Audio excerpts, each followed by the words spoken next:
Bonjour, vous écoutez l'épisode 49 du podcast Revue et corrigée. Cet épisode est tiré d'un billet publié le jeudi 16 avril et s'intitule « L'année prochaine ».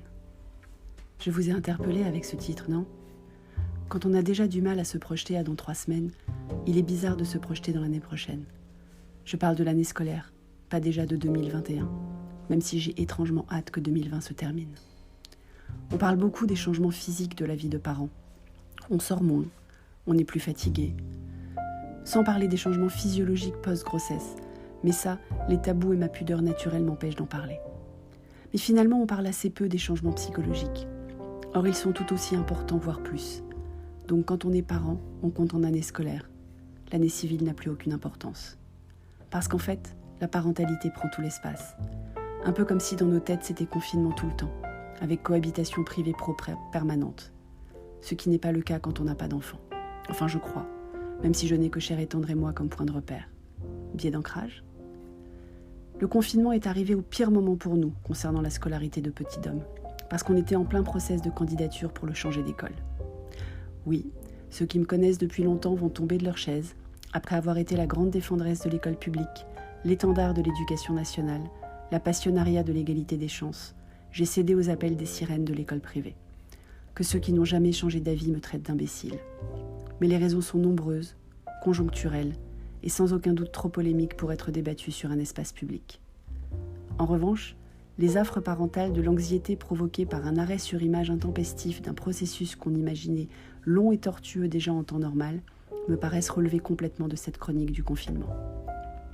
Voilà donc 4 semaines que je relance avec un minimum de subtilité l'administration de l'école que nous visions, pour passer l'entretien par visioconférence. Un email de soutien par ici, un de rappel par là. J'ai appliqué à notre objectif mes pratiques éprouvées de marketing relationnel. Ni trop, ni trop peu, enfin j'espérais. Cet équilibre est toujours délicat et le manque de réponse peu encourageant. Tiens, ça me donne une idée pour le billet de demain sur la chronique pro l'équilibre. Mais je digresse. Le dernier email de rappel datait de ce matin. Et à 15h aujourd'hui, j'ai eu un appel du directeur pour m'annoncer que Petit Dom était inscrit. Pas pour prendre un rendez-vous en visio, non. Pas pour nous poser des questions que j'imaginais très personnelles sur notre motivation. Pas pour demander plus de notes de Petit Dom, ou savoir s'il ne confondait pas les rectangles et les triangles, comme je vous racontais dans l'épisode 42 de ce podcast. Juste pour me rassurer et me dire qu'il était inscrit. Je tiens ma bonne nouvelle du jour. Donc on ne sait pas comment la fin de cette année, scolaire toujours, va se passer. Pendant combien de temps on va devoir continuer à pratiquer la télé-école. Mais on sait qu'il change d'établissement l'année prochaine. On a beau pratiquer le lâcher-prise de façon intensive depuis le début du confinement, c'est plus dur sur certains sujets que sur d'autres. Parce qu'on n'a pas envie d'être confronté au fait qu'on ne peut pas tout maîtriser pour nos enfants. Déjà que je passe mon temps à dire à Petit Dom de ne pas courir dans l'appartement parce que c'est pas le moment d'aller aux urgences. Merci de m'avoir écouté. Sur toutes les plateformes de balado-diffusion, n'hésitez pas à vous abonner et à partager ce podcast.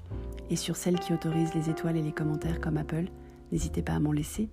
À bientôt.